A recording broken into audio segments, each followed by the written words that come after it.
Vous retrouvez ce soir pour cette soirée de clôture de notre cycle Au cœur de l'espace, votre cycle annuel dédié à l'astronomie. Cet événement est rendu possible grâce au soutien de nos partenaires, le laboratoire de planétologie et géosciences de Nantes, l'Institut Europe-Asie de l'ESCA, l'école de management que vous avez rencontrée la semaine dernière, l'association étudiante ESEO Curiosity qui nous accueille pour toutes les conférences le soir, et l'association bénévole Ciel d'Anjou, notre partenaire historique. Et bien sûr, le Centre de culture scientifique, technique et industrielle Terre des Sciences, que j'ai l'honneur de représenter.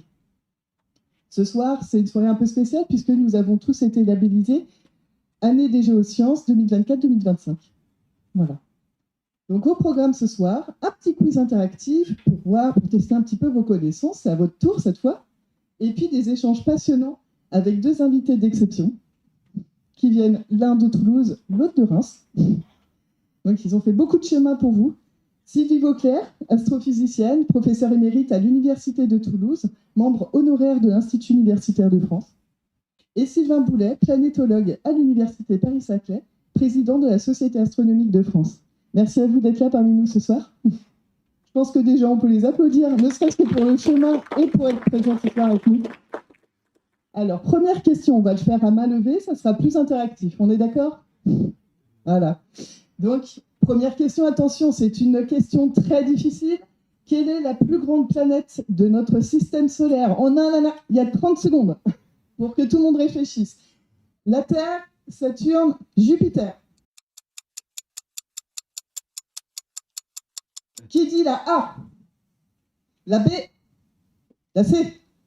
Évidemment. Évidemment. Réponse C, donc. Un petit commentaire, peut-être ?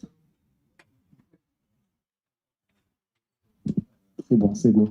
Non, juste un petit commentaire. En fait, ce que je dis souvent à mes étudiants, c'est qu'effectivement, Jupiter est la plus grosse, mais quelque part, on ne sait pas ce qui se passe à l'intérieur. Moi, j'aime bien réfléchir que finalement, Jupiter, c'est juste son atmosphère qui est très grosse. C'est-à-dire que si on se met uniquement sur le corps rocheux ou glacé qui est à l'intérieur, bah, finalement, on va certainement avoir un corps qui va être aussi gros que nos planètes solides.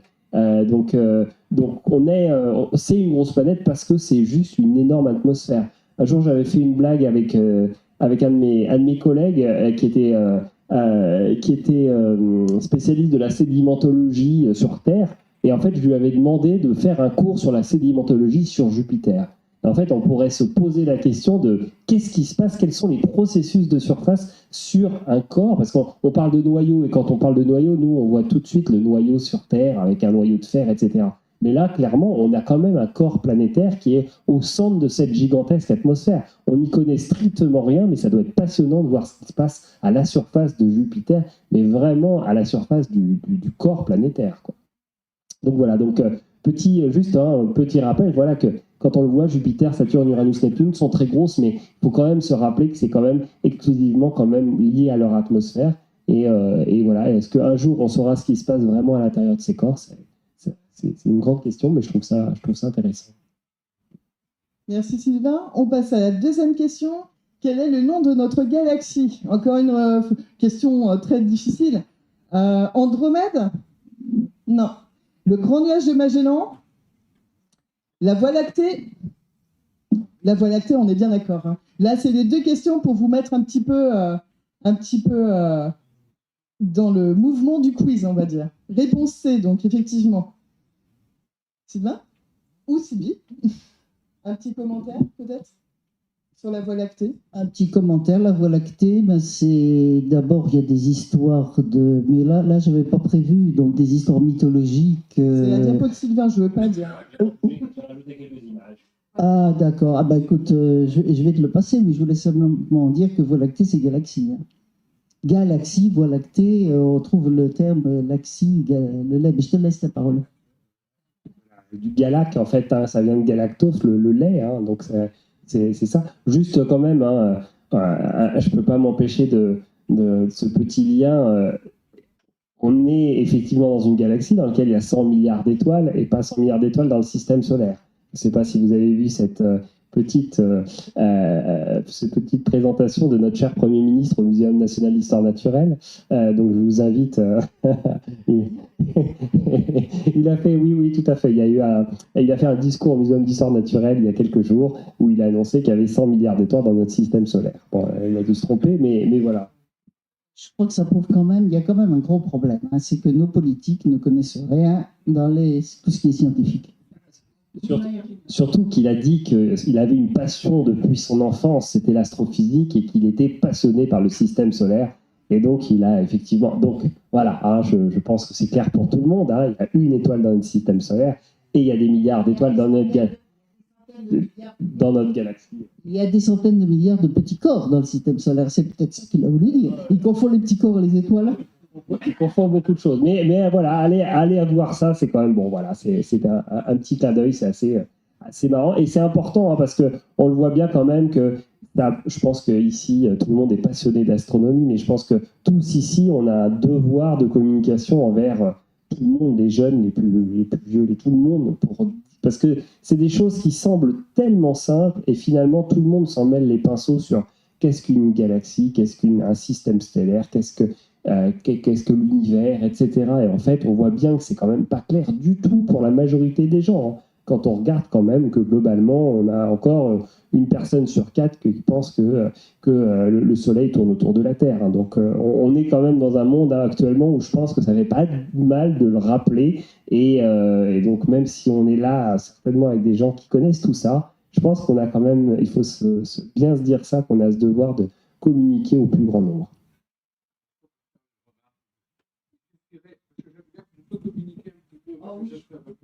Oui, en plus c'est sympathique, on a un petit communiqué.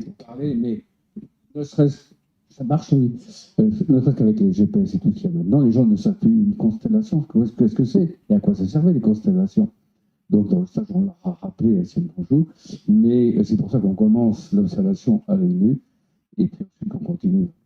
Mais c'est l'été dernier, je crois, pour dire que dans votre sens, qu'il faut informer, on nous a reposé la question, est-ce que la Terre est plate?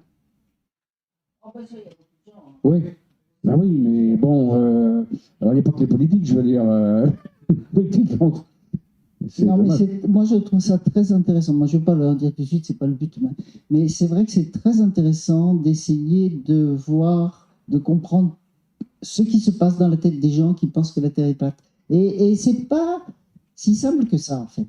C'est pas si simple que ça, de voir ce qu'ils pensent, leurs déductions, etc. Il y a vraiment des problèmes, des gros problèmes de communication et des gros problèmes, comment dire, de compréhension de la part des gens. Hein. Mais c'est intéressant, parce qu'ils partent, quelquefois, ils partent de bases scientifiques, mais qu'ils utilisent d'une manière fausse, ils ne s'en rendent pas compte. Enfin, c'est intéressant. Quelqu'un veut-il rebondir?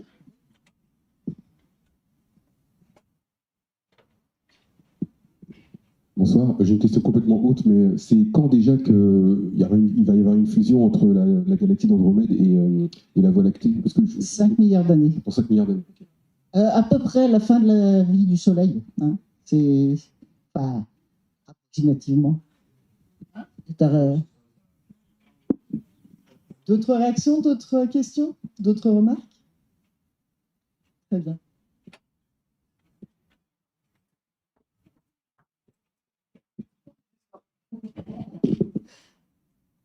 Donc, on va commencer avec une première partie. Là, c'était juste histoire de vous chauffer un petit peu. Donc, une partie qui est notamment l'un des domaines de recherche de Sylvie Beauclerc, l'astérosismologie. Qu'est-ce que l'astérosismologie? Alors là, on va prendre un petit peu plus de temps, peut-être. Donc, réponse A, ce serait l'étude des oscillations des étoiles. B, l'étude des mouvements des planètes autour des étoiles. C, l'étude des éruptions solaires et les vents stellaires.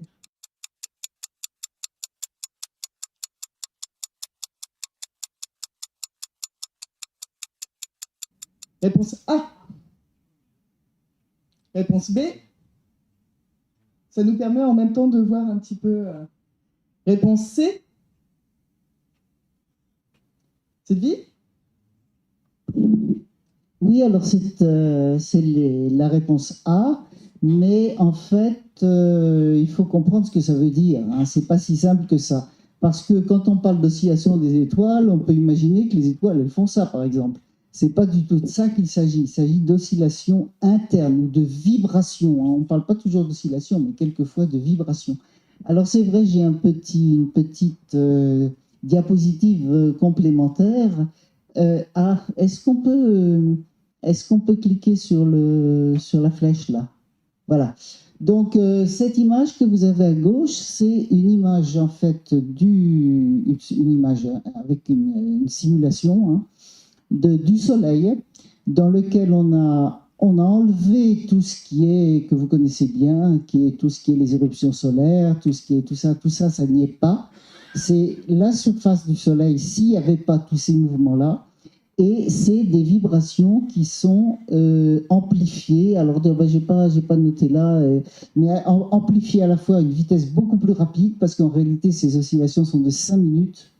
Et puis, ça ne se voit pas du tout comme ça. Donc aussi amplifié, je ne sais pas, une centaine de fois l'amplitude. Mais voilà ce que ça veut dire. Et notre Soleil lui-même a des vibrations comme ça.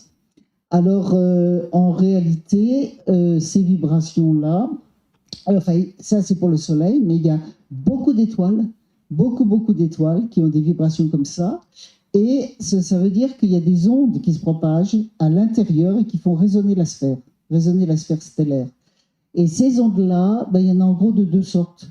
Vous avez des ondes comme celles que vous avez quand vous lancez une pierre dans l'eau. Hein, les ondes à la surface, voilà, ce type d'ondes qu'on appelle des ondes de gravité. Attention, ce n'est pas des ondes gravitationnelles, rien à voir. Hein, des ondes de gravité, bonjour. Et puis les autres ondes, les autres types d'ondes, ce sont des ondes pression-dilatation, c'est-à-dire des ondes sonores. Et vous avez des étoiles qui vibrent uniquement avec les ondes de gravité, comme une pierre dans l'eau. Vous avez des étoiles qui vibrent uniquement avec les ondes sonores, puis vous avez des étoiles qui vibrent avec les deux. Voilà. Alors là, je vous dis juste un mot par rapport aux ondes sonores. Notre Soleil vibre essentiellement d'ondes sonores. Donc je vous expliquerai peut-être un petit peu plus tout à l'heure, mais donc il y a des vibrations comme ça qui sont un peu complexes et on peut analyser ces vibrations et on a des harmoniques. Et là, c'est ce que j'ai en bas, là, c'est pour rappeler ce que c'est que les harmoniques d'une corde, une corde vibrante. Donc vous avez des harmoniques avec l'octave, parce que là, du coup, on peut relier ça à la musique, avec l'octave, la quinte, la quarte, etc. À côté, vous avez les harmoniques d'une membrane d'une timbale d'orchestre. Et donc là, en fait, ça c'est obtenu, vous mettez sur la timbale d'orchestre de la poudre, une poudre noire pour que ça se voit bien, et puis vous avez un petit marteau, vous voyez, petit marteau là, et en haut à gauche. Et avec le petit marteau, vous imposez une fréquence particulière. Et si ça correspond à une harmonique, vous avez la poudre qui saute là où il y a des vibrations et qui vient s'accumuler là où ça ne vibre pas. Et donc vous pouvez matérialiser deux sortes d'harmoniques, des cercles et des diamètres. Vous voyez, ça, c'est et ça, ce sont les harmoniques sphériques. Voilà, et en bas à droite, c'est la propagation à l'intérieur d'une étoile comme le Soleil. La propagation de ces ondes sonores qui vont vers l'intérieur, qui se réfléchissent et qui font vibrer la surface. Puis j'ai aussi une toute petite, mais on va la mettre juste le début, des simulations de vibrations d'étoiles. Là, c'est mis avec des couleurs. Donc, il peut y avoir ça, ce sont des vibrations à petite échelle. Il peut y avoir des vibrations à grande échelle aussi, comme celle-là. Voilà, donc c'est ça qu'on appelle les oscillations des étoiles. Et l'astérosismologie, c'est l'étude de ça, qui nous donne énormément d'informations, mais ça, on va voir après.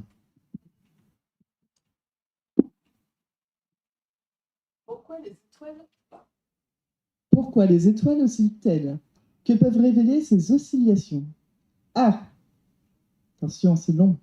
Elles oscillent à cause des interactions avec les exoplanètes qui les entourent. On avait déjà vu ça ensemble en conférence, les exoplanètes. Cela révèle la température de la couronne stellaire. B. Elles oscillent à cause d'ondes provoquées par des mouvements ou des instabilités internes.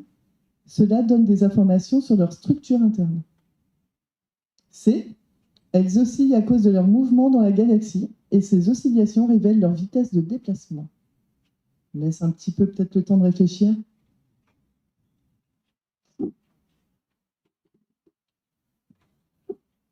Vous pouvez vous consulter.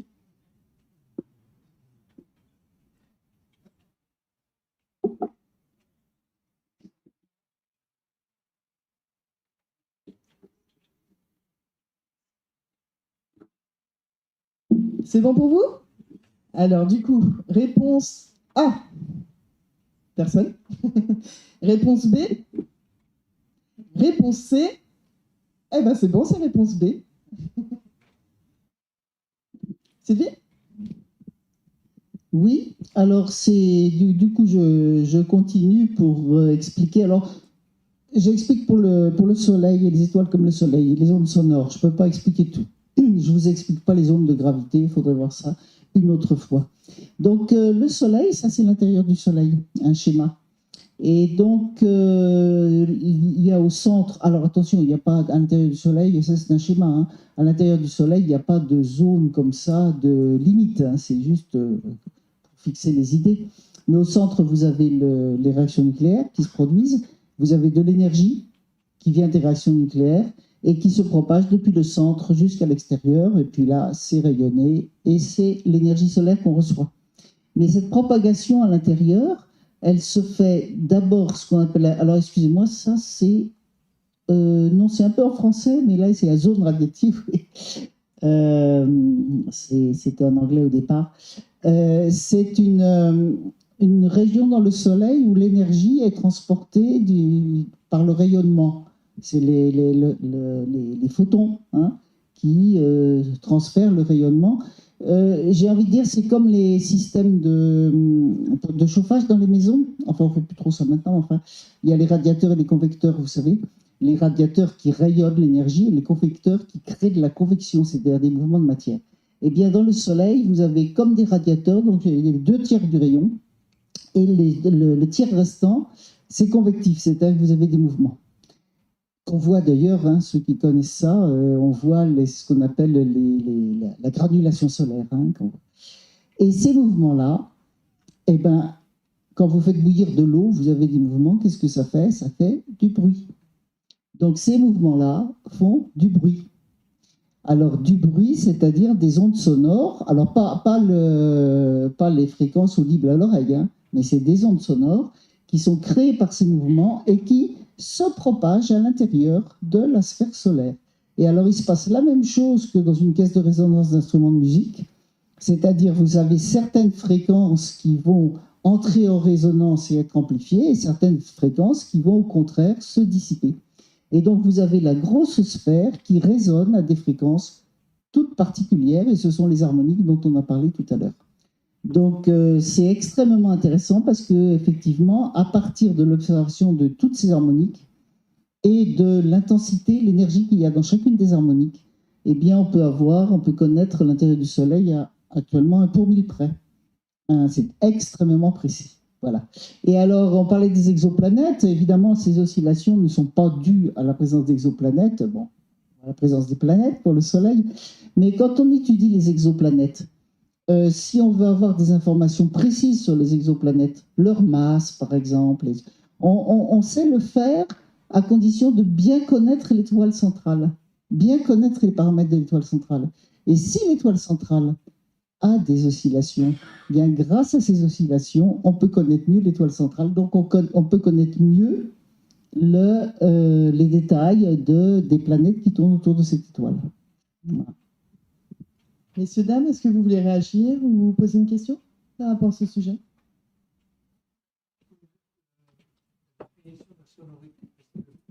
Le sonore, c'est des déplacements de molécules, c'est ça? Il y a molécules ou atomes, enfin la matière, quoi. C'est de la pression-dilatation, des ondes de pression-dilatation. Il y a des déplacements, il y a c'est pas des déplacements, ça se propage pas le long de l'onde, hein, mais l'onde, localement, il y a des déplacements. Et alors, en fait, mais j'en reparlerai tout à l'heure, c'est que nous je dis juste un petit mot, c'est que nous, on appelle, nous les êtres humains, il y a des ondes qu'on appelle des ondes sonores, du son. Et puis, ça va pour nous à des fréquences d'à peu près 40 Hz, 30-40 Hz, ça dépend des gens, jusqu'à quelques 10, 20, 30 000 Hz, ça dépend des gens. Et en dessous de ça, on appelle ça des infrasons. Et au-dessus de ça, on appelle ça des ultrasons. Mais en fait, c'est que par rapport à nous. Les ultrasons, c'est des sons. Hein. C'est simplement que l'oreille humaine ne les entend pas. Et pareil pour les... Mais c'est des déplacements d'atomes. Et donc... alors, pardon ? Le phénomène brownien, c'est les déplacements des atomes, c'est ça Ah oui, mais les phénomènes browniens, c'est aléatoire. Tandis que quand vous avez une propagation d'autres, c'est pas du tout aléatoire. Voilà. Mais alors, je reviendrai là-dessus tout à l'heure, parce que ces ondes sonores restent à l'intérieur de l'étoile. Donc, on pourra dire tout à l'heure comment on le sait tout ça. Parce qu'il ne faut pas croire que le son se déplace de l'étoile à nous, parce qu'entre l'étoile et nous, il y a de la matière, hein, il y a les nébuleuses. Mais les nébuleuses, c'est plus vite que le vide le plus poussé qu'on peut avoir sur Terre. Hein, donc, on n'a pas la propagation des ondes sonores là-dedans. Mais on le sait quand même. Autre question ? On continue. Quels instruments sont utilisés pour étudier les vibrations, justement ? Des télescopes spatiaux comme Kepler ou TESS, qui mesurent les variations de luminosité des étoiles, des satellites qui analysent les ondes radio émises par les étoiles, ou des télescopes au sol qui analysent la lumière des étoiles par une technique appelée la spectroscopie. C'est très dur.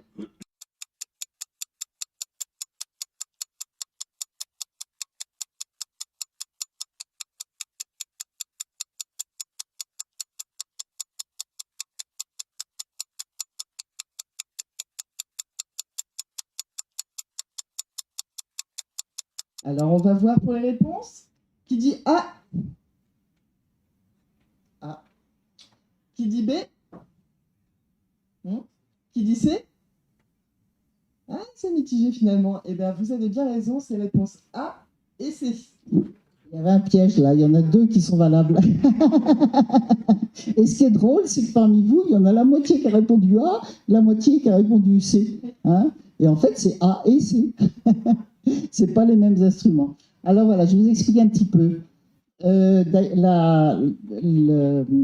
Comment dire, les premières observations des oscillations des étoiles sont tout à fait parallèles aux premières détections d'exoplanètes. Et en plus avec les mêmes instruments. Mais ce n'est pas du tout les mêmes ordres de grandeur. Quand on détecte des exoplanètes, alors il y a deux grandes, je parle des exoplanètes parce que ça va ensemble, il y a deux grandes méthodes, il y en a beaucoup plus, mais il y a deux grandes méthodes pour détecter les exoplanètes. Une des méthodes qui a été la première, qui a été utilisée par Michel Mayor et son équipe en 1995, c'est le fait que si vous avez une planète qui tourne autour d'une étoile, l'étoile n'est pas fixe. Ce n'est pas une planète qui tourne autour d'une étoile fixe, mais vous avez deux objets qui tournent l'un autour de l'autre, sauf que le mouvement de l'étoile est tout petit parce que l'étoile est grosse et le mouvement de la planète est plus important. Donc ça, c'est une observation. Ce qu'ils ont observé, c'est le spectre lumineux de l'étoile, parce que tout à l'heure, on parlera de spectre acoustique aussi. Le spectre lumineux de l'étoile, les raies, vous savez, les étoiles émettent de la lumière. Quand on fait un spectre, c'est-à-dire du rouge au violet, on voit des raies sombres, vous savez, dans le spectre des étoiles, qui sont dues à l'absorption, au fait que les atomes qui sont à la surface de l'étoile absorbent le rayonnement à des longueurs d'onde très précises.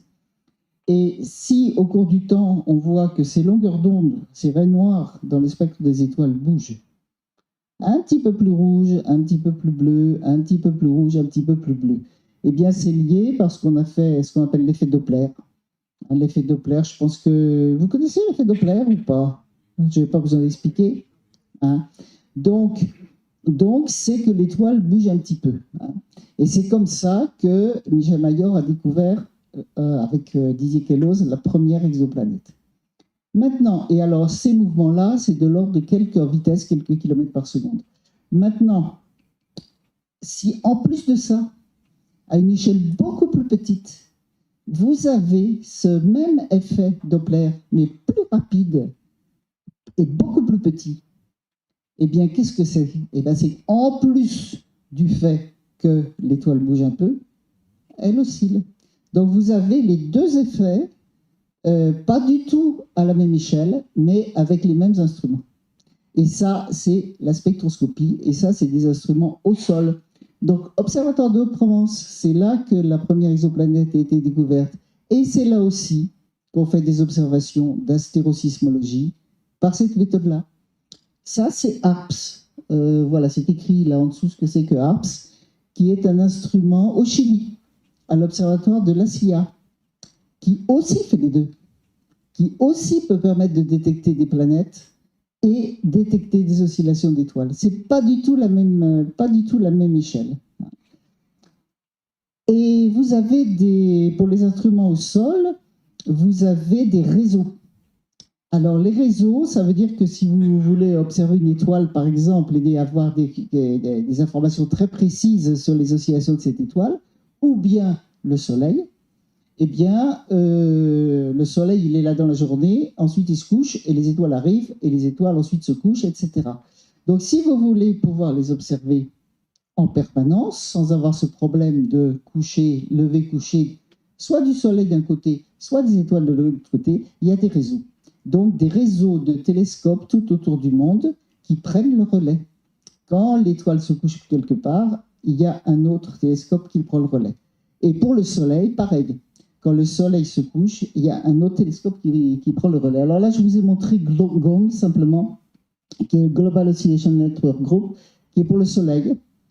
Donc, vous voyez une carte là. Bon, c'est autour du... Il y a six sites autour du monde. Voilà. Donc ça, c'est la méthode C.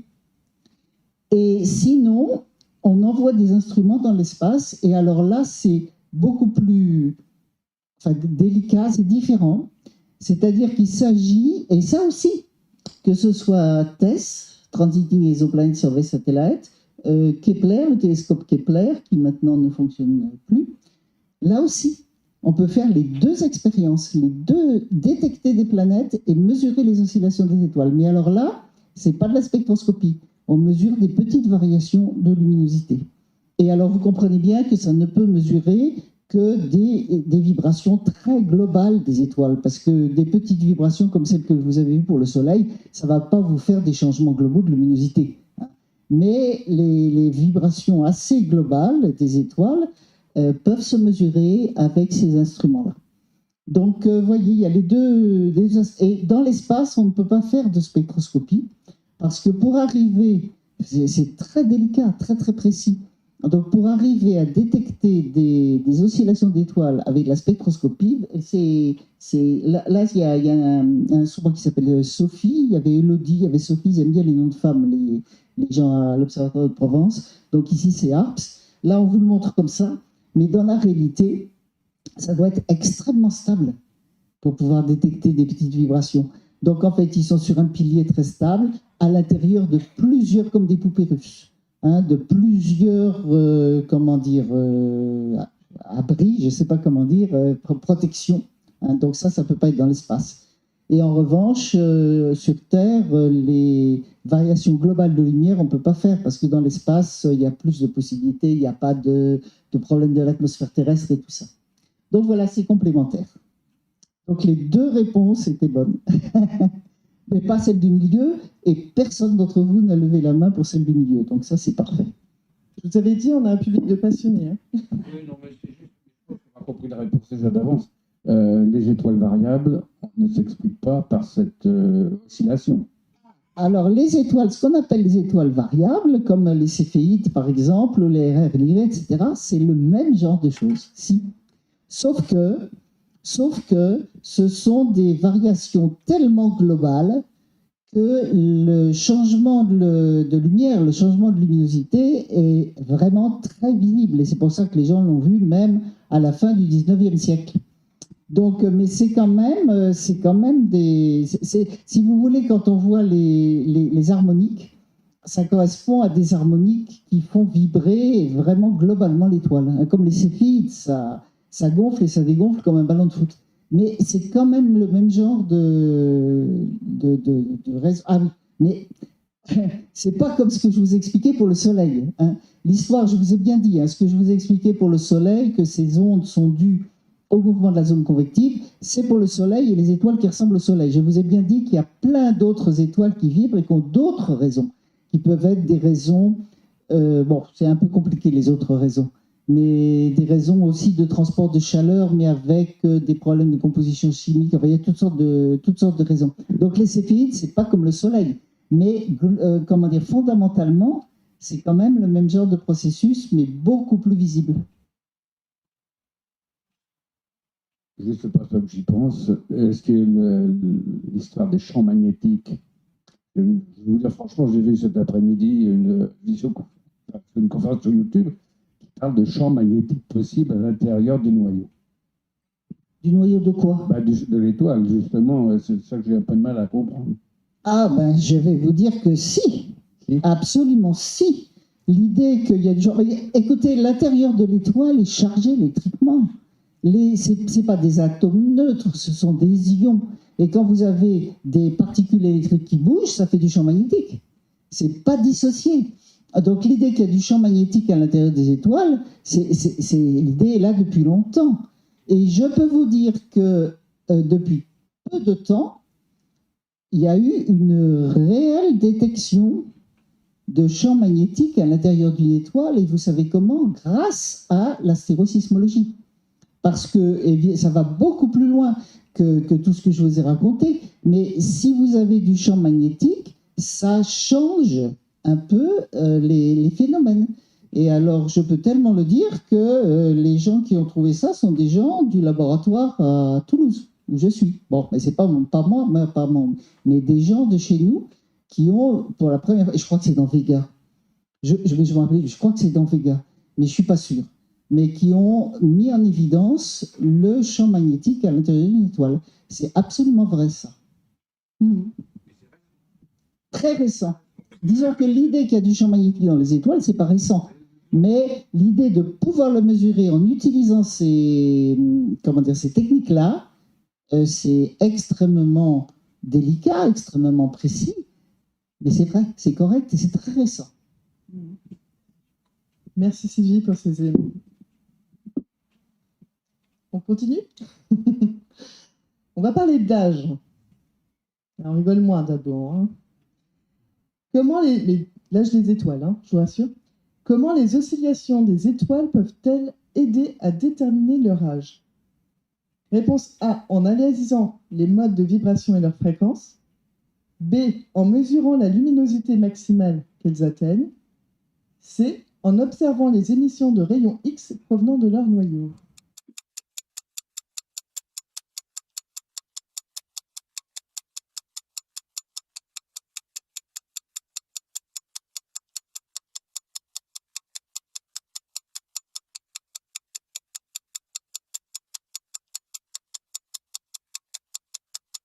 Je pense que c'est bon là. C'est bon. Ils ont leur réponse.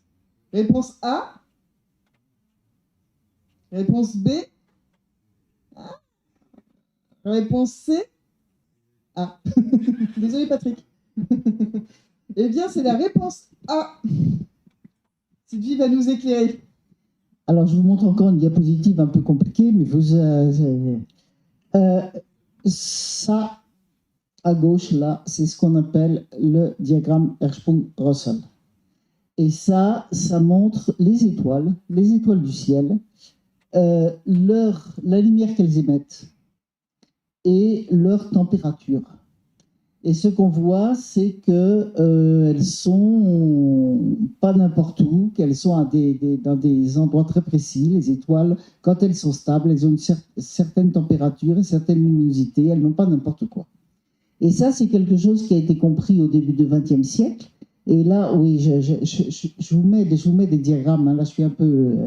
mais c'est pour dire que, en fait, les étoiles, je sais qu'il y a pas mal d'astronomes amateurs parmi vous, donc vous probablement savez ça. Quand une étoile, comme le Soleil par exemple, une étoile est dans son état le plus stable, elle a des réactions nucléaires à l'intérieur, elle brûle l'hydrogène en hélium. Quand l'hydrogène a été brûlé en hélium, je dis ça de façon schématique et rapide, l'étoile évolue, elle devient une géante rouge, et ensuite elle évolue encore, elle évolue encore. Donc ça, c'est quelque chose qui a été très bien calculé, qui est très connu maintenant. C'est un acquis du XXe siècle, c'est très connu. Eh bien, ce qu'on sait maintenant, ce qu'on peut calculer, c'est que le long de cette évolution, les vibrations des étoiles, les fréquences de vibration des étoiles évoluent. Donc, en fait, la réponse, c'est que en étudiant les fréquences de vibration des étoiles, on peut les placer sur ce schéma-là et arriver à savoir leur âge. Et je vous ai mis quelque chose qui est un petit peu plus... Ça a l'air d'être des schémas bien compliqués, mais c'est simplement pour vous montrer que les vibrations des étoiles, ça ressemble beaucoup aux vibrations des instruments de musique. Et là, tout à l'heure, on parlait de spectroscopie. Spectroscopie, c'était des spectres lumineux. C'est-à-dire la lumière, on étale la lumière du rouge au violet et on voit ce qui se passe. Là, ce sont des spectres acoustiques. Alors, les spectres acoustiques, c'est plus connu des musiciens que des astronomes. Hein. Mais ce qu'on appelle un spectre acoustique, c'est vous entendez un son, et un son, c'est jamais, sauf si c'est électronique, mais sinon, un son, c'est jamais une fréquence pure. C'est un ensemble de fréquences, et cet ensemble de fréquences, c'est ce qu'on appelle le timbre de l'instrument.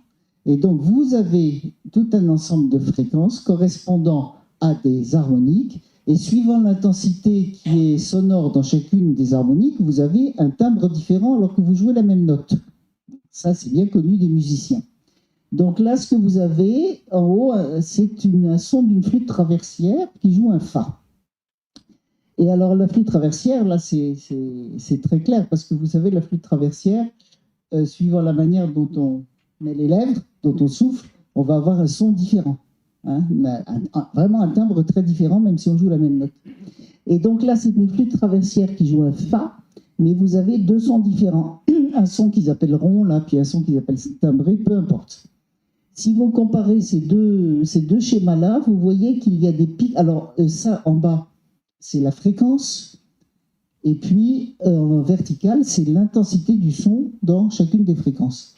Quand vous regardez les deux images, là, du haut, là, au milieu, vous voyez qu'il y a des pics aux mêmes fréquences. C'est normal parce que ce sont les fréquences qui correspondent aux harmoniques de la flûte en question. Donc, ça ne change pas.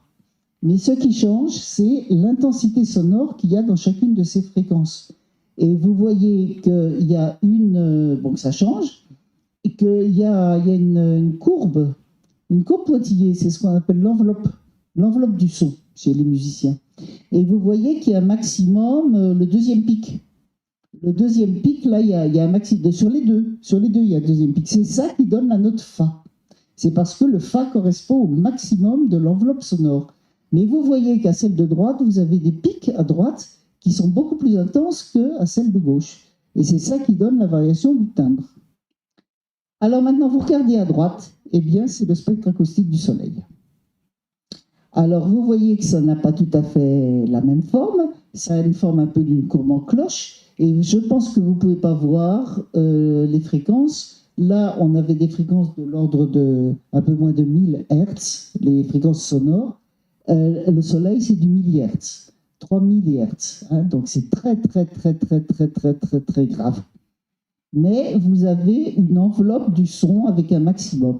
Et puis vous avez les pics. Alors en réalité, il y a énormément plus de pics que ça. Mais ça, c'est les pics principaux. Et donc le Soleil, vous savez, quand on transpose en musique, on transpose, on a des sons, et on transpose tous les sons de la même manière, de plusieurs octaves. Si vous transposez ça de 17 ou 18 octaves, je vous montrerai quelque chose tout à l'heure, vous arrivez dans le domaine audible, à l'oreille. Et si vous comparez ça à la gamme actuelle avec un diapason, s'il y avait des musiciens chez vous, un diapason qui est maintenant à 440 Hz, hein, alors qu'avant, Jean-Sébastien Bach, il était à 415 et même moins que ça. Eh bien, dans notre gamme actuelle, avec un diapason de 440 Hz, la vibration sonore du Soleil principal, c'est un sol dièse. Voilà, c'est assez amusant, sol dièse. Et puis là, en dessous, vous avez 2 spectres acoustiques d'une étoile qui s'appelle Muara, une étoile qui s'appelle Beta de l'Aigle. Alors pour les astronomes amateurs, vous savez ce que c'est que Beta de l'Aigle, hein, voilà. Donc ce sont des spectres acoustiques qui se ressemblent, mais qui ne sont pas à la même fréquence. Et en fait, ça veut dire qu'il y a une question de dimension de l'étoile, parce que quand une étoile est plus grosse, ça résonne plus grave. Et puis une question d'âge aussi. Donc voilà, à partir de spectres comme ça, qui sont évidemment étudiés d'une manière très scientifique, on peut savoir plein de choses sur l'étoile, et en particulier son âge. Merci Sylvie. Vous avez des questions? Eh bien, on passe à la deuxième partie. Tadam, Planète Mars avec Sylvain. Ah, je le refais? Si, non mais... Tadam, voilà. Je fais tout, moi, la musique, DJ, tout. Première question sur Mars. On arrive à la planète. On saute d'étoile en étoile et on arrive sur la planète de Sylvain. Quelle est la durée d'une journée sur Mars par rapport à celle de la Terre? Elle est exactement la même que sur Terre, la durée d'une journée sur Mars. Elle est d'environ 24 heures et 37 minutes, pas une minute de plus. Elle est 2 fois plus longue que sur Terre.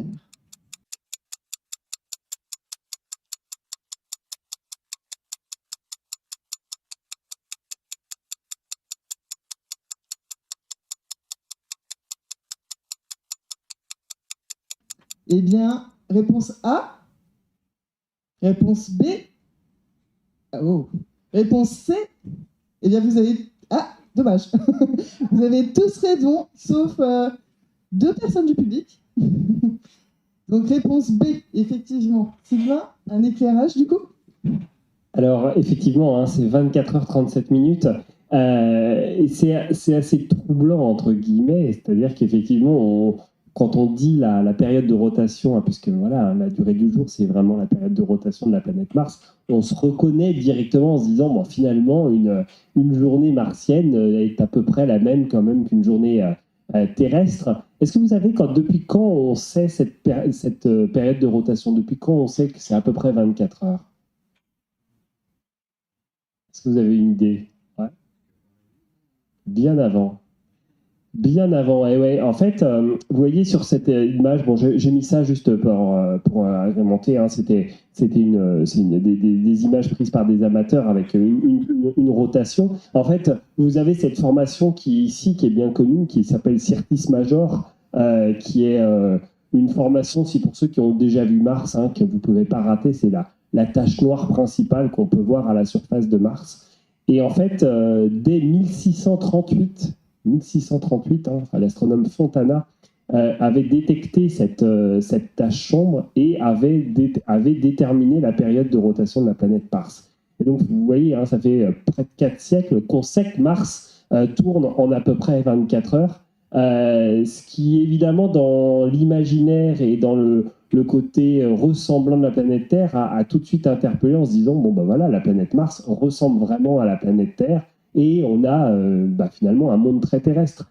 Et ça fait partie, cette période de rotation a fait partie des petites choses qui, on va dire, ont permis à l'homme de se projeter sur la planète Mars très rapidement, puisqu'après, évidemment, quand on est arrivé au 19e siècle avec les grandes lunettes qui ont permis de commencer à observer en détail la surface de Mars, quand on a évidemment commencé à observer notamment des nuages, des calottes polaires riches en glace, cette période de rotation, tout montrait que finalement c'était un monde qui ressemblait assez à la Terre.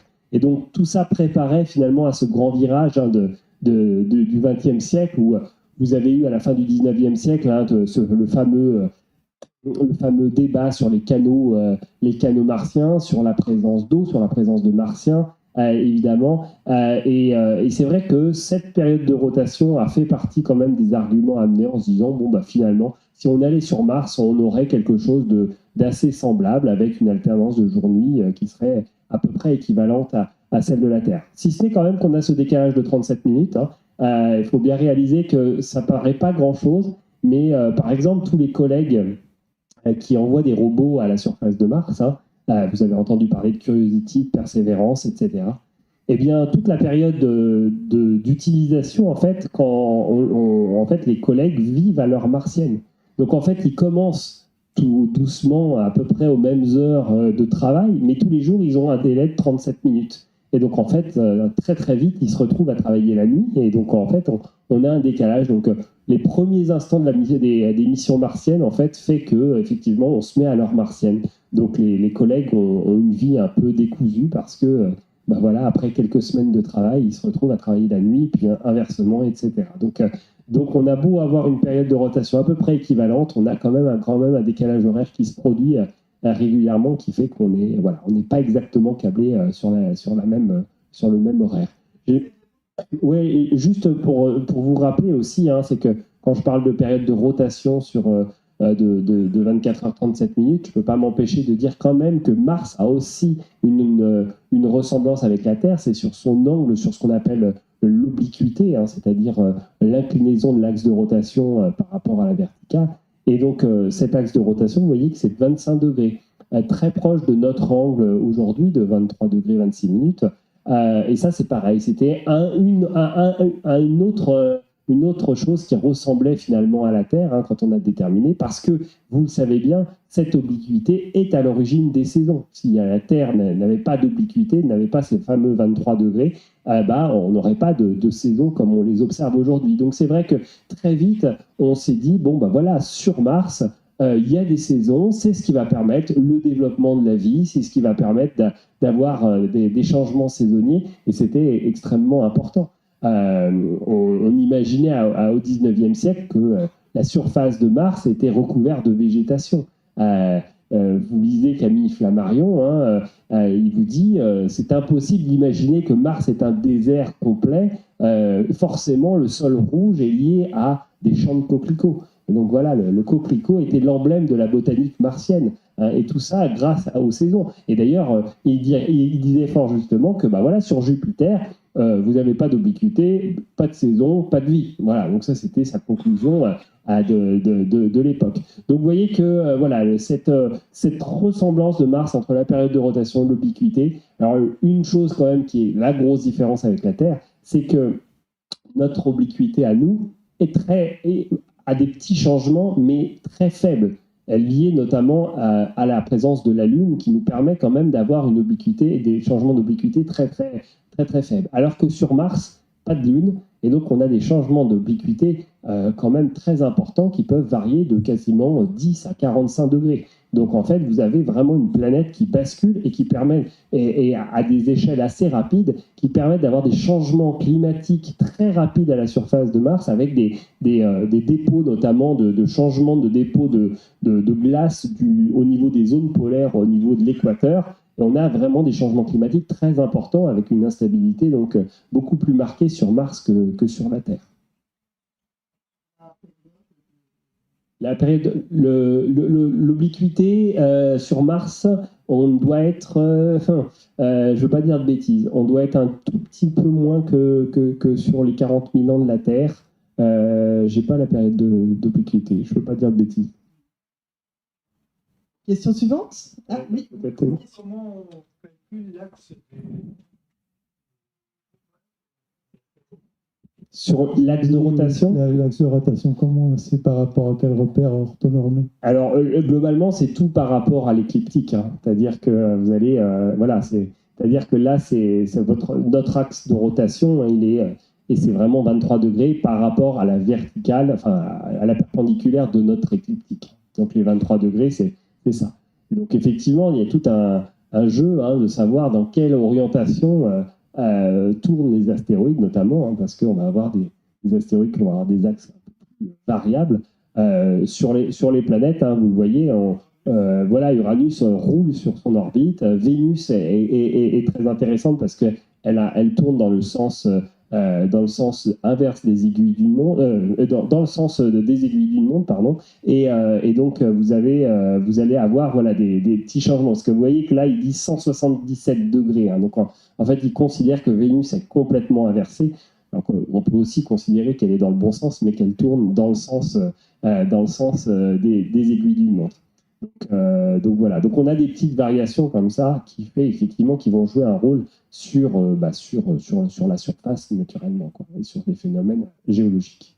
D'autres questions? Ok, on continue. Quelle est la composition principale des roches martiennes? Alors, A, des roches riches en carbone et en silicium. B, des roches volcaniques similaires à celles de la Terre basique. C, des roches riches en métaux lourds, notamment du fer et du nickel.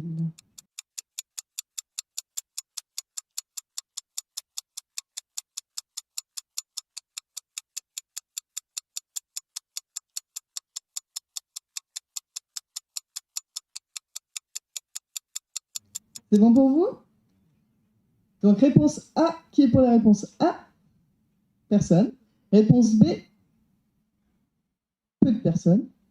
Réponse C, tout le monde, quasiment. Eh bien,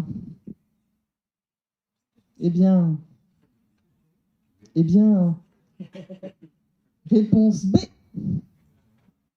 Eh oui. Alors, en fait, la question, il y a plusieurs niveaux. C'est-à-dire que la planète Mars ressemble à la planète Terre du fait qu'il y a, si on la regarde en 3D, finalement, on va avoir une structuration en 3D à peu près identique. Donc là, la question, c'est finalement, on aurait pu rajouter à la surface de Mars. Et effectivement, on reviendra sur les roches volcaniques. Il faut bien se dire que Mars a un noyau, effectivement, riche en fer, en nickel, quand même. Finalement, le minéral le plus abondant sur Mars, ça va être l'olivine. Vous connaissez peut-être ce minéral, olivine, qui est un silicate de fer et de magnésium, qui va constituer le noyau de Mars comme sur Terre. Le minéral le plus commun sur Terre, c'est bien l'olivine, c'est le constituant principal du noyau et du manteau, pardon. Et puis, il va y avoir effectivement tout ce qui se passe à la surface. Alors là, à la surface, quand vous voyez la surface de Mars, j'ai remis ce planisphère. Évidemment, on a cette couleur rougeâtre qui est bien connue. Et puis, quand même, on voit bien aussi ces roches noires, en fait. Vous avez, finalement, elle n'est pas que rouge, elle est noire et rouge. Il faut bien se rendre compte que la couleur rouge est purement superficielle. C'est-à-dire que c'est vraiment le premier millimètre, les premiers millimètres, si vous commencez à creuser, directement, vous retombez sur des terrains noirs. En fait, au premier ordre, effectivement, on peut dire que quand même toutes les roches de la surface martienne sont des roches volcaniques type basalte, en fait. C'est-à-dire que à peu de choses près, Mars a connu des intenses épisodes volcaniques et donc effectivement, on a ces roches sombres. Et pourquoi on a des roches rouges? En fait, tout simplement parce que ces roches volcaniques sont riches en fer et que ce fer s'est oxydé en présence notamment alors là, il y a une étude très récente qui montrait que l'oxydation du fer était liée notamment à la présence passée de l'eau liquide à la surface, donc ça serait l'eau qui aurait oxydé plutôt que l'eau dans l'atmosphère. Et donc finalement, la planète rouge est certainement rouge depuis très longtemps.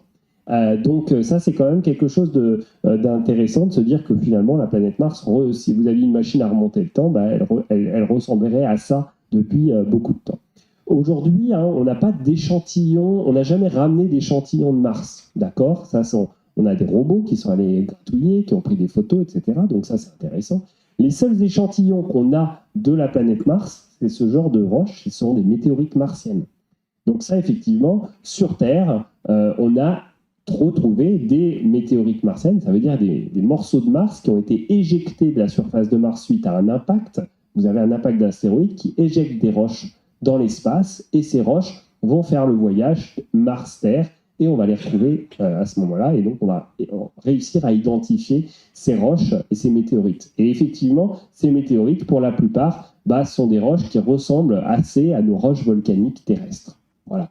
Donc ça, c'est important, c'est que gardez ça à l'esprit, Mars est complètement volcanique, même si quand même, aujourd'hui, et ça a été quand même la grande découverte par tous les robots depuis une vingtaine d'années, on va dire 20-25 ans, depuis qu'on a renvoyé les premiers robots, notamment Sojourner en 96, puis après Spirit, Opportunity, Curiosity, Perseverance, etc. On a vu que finalement, il y avait une grande diversité de roches. Donc moi, je ne veux pas que vous vous arrêtez à Mars, c'est une planète uniquement volcanique avec de la lave. En fait, aujourd'hui, on se rend compte qu'il y a une grande diversité de roches. Premièrement, il y a des roches qui vont ressembler assez... Là, vous voyez une photo assez récente, là, prise par le robot Perseverance. Certainement des roches qui ressemblent assez à nos granites terrestres. Vous savez que sur Terre, on a deux grands types. On a les continents et les océans. Les océans vont être assez basaltiques et puis les continents vont être plutôt de type granitique.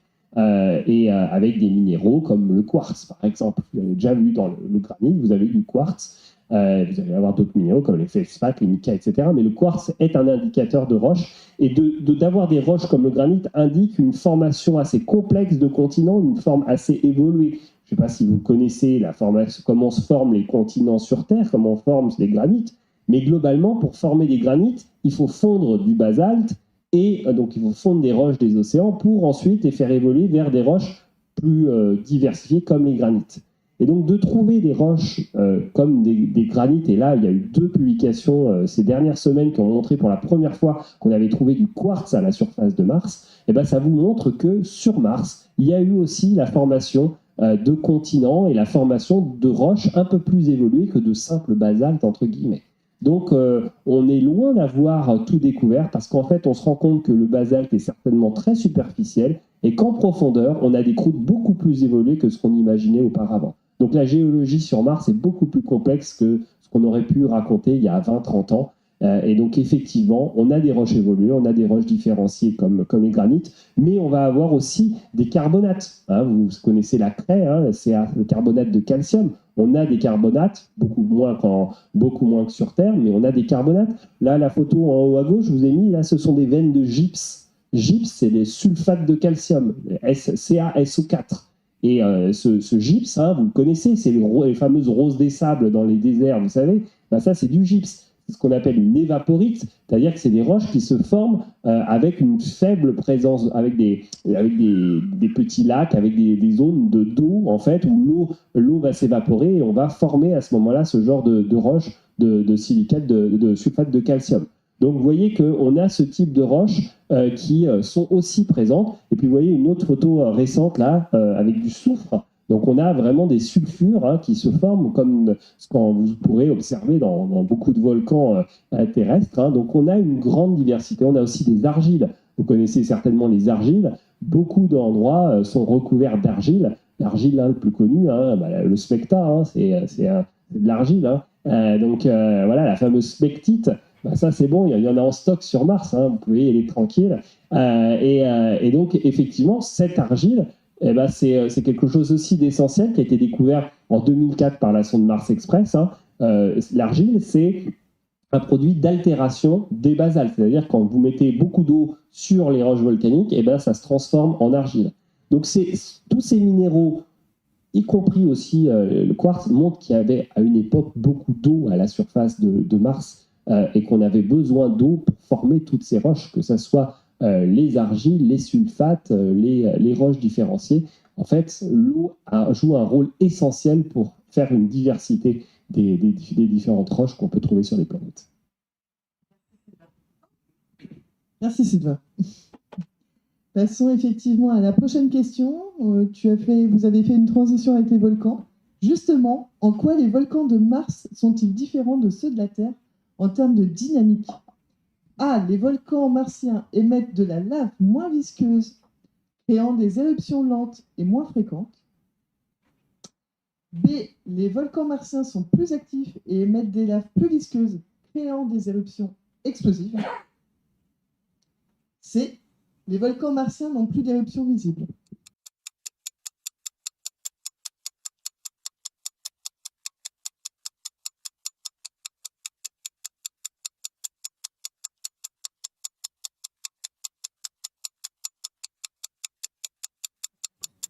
Alors, réponse A. Personne. Réponse B. Des hésitations. Il y a une main qui lève... Une main timide, oui. 2 mains timides d'ailleurs. Réponse C. Ah, là, on a quasiment toute la salle. Tu réponds quoi, Sylvain?